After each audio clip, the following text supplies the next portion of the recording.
এই সুদখোর, এই মার্কিনের দালাল বাংলাদেশের কোনো কল্যাণ করে নাই। জনগণ এবং ছাত্রছাত্রীরা ওনাকে আমরা বিশ্বাস করেছিলাম, কিন্তু দুর্ভাগ্যজনক হলেও সত্য যে পুরা শাসন করে তিনি রাষ্ট্রকে ব্যক্তির সম্পত্তি বানিয়েছেন, কয়েকজন ব্যক্তির সম্পত্তি বানিয়েছেন। এই ডক্টর ইউনূস সাহেব যখন ঢাকা বিশ্ববিদ্যালয় প্রথম নোবেল পান, আমি আবু তাহের হাবিলদার এই ঢাকা বিশ্ববিদ্যালয়ে প্রথম অভিনন্দন জানিয়ে মিছিল বের করে। তৎকালীন রাজনৈতিক দলগুলো, ছাত্র সংগঠনগুলো এর বিরোধিতা করেছিল। আমরা চেয়েছিলাম তাকে একটা সম্মান দেয় ঢাকা বিশ্ববিদ্যালয়ের জায়গা থেকে, কিন্তু সেই আমাকে যে ডক্টর ইউনূসকে অভিনন্দন জানানোর জন্য ঢাকা বিশ্ববিদ্যালয়ের মাটিতে আমি অভিনন্দন মিছিল বের করেছিলাম, সকলকে তোয়াক্কা না করে সেই ডক্টর ইউনূস বাংলাদেশের ক্ষমতায় বসে বাংলাদেশকে একটা লুটের রাজ্য বানিয়েছে।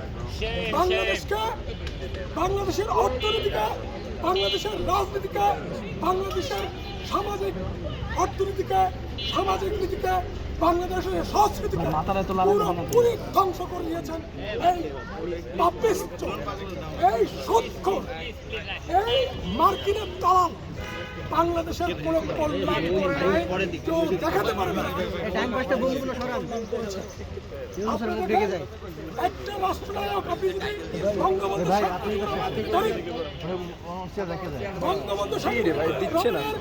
রাজনৈতিক সমালোচনা আছে, মেজর জিয়া রহমানের রাজনৈতিক অনেক সমালোচনা আছে, শেখ হাসিনার অনেক সমালোচনা আছে, কিন্তু ওনাদের বিরুদ্ধে একটা সমালোচনা নাই। ব্যক্তিগতভাবে ওরা রাষ্ট্রের সম্পত্তি নিজের করে নেয়। এটা হচ্ছে এই ইউনূসের সাথে আগের রাষ্ট্রনায়কদের মধ্যে পার্থক্য। যে মানুষ জনগণের ভালোবাসা পেয়ে ক্ষমতায় বসে জনগণের সাথে গাদ্দারি করে, আমেরিকার সাথে বৈধ অবৈধ অসম চুক্তি করে বাংলাদেশের স্বাধীনতা সার্বভৌমত্ব লুণ্ঠন করে আমেরিকার হাতে তুলে দেয়, তার সম্মান নিয়ে যাওয়ার কোনো অধিকার নাই।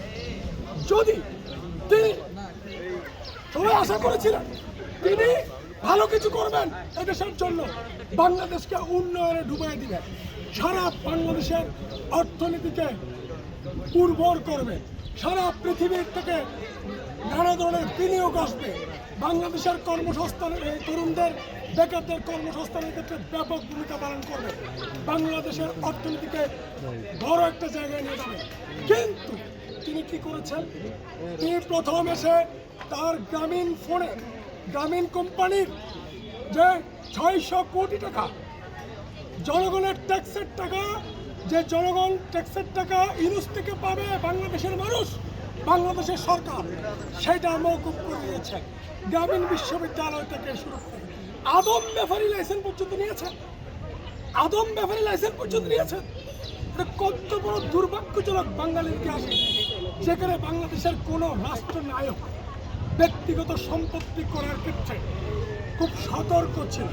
বঙ্গবন্ধু জিয়াউর রহমান, খালেদা জিয়া এবং শেখ হাসিনা পর্যন্ত, আমরা শেখ হাসিনাকে চরম স্বৈরাচার হিসেবে তার পতন নিশ্চিত করেছি, জুলাই আন্দোলনের নেতৃত্ব দিয়েছি, সামনের সারিতে লড়াই করেছি।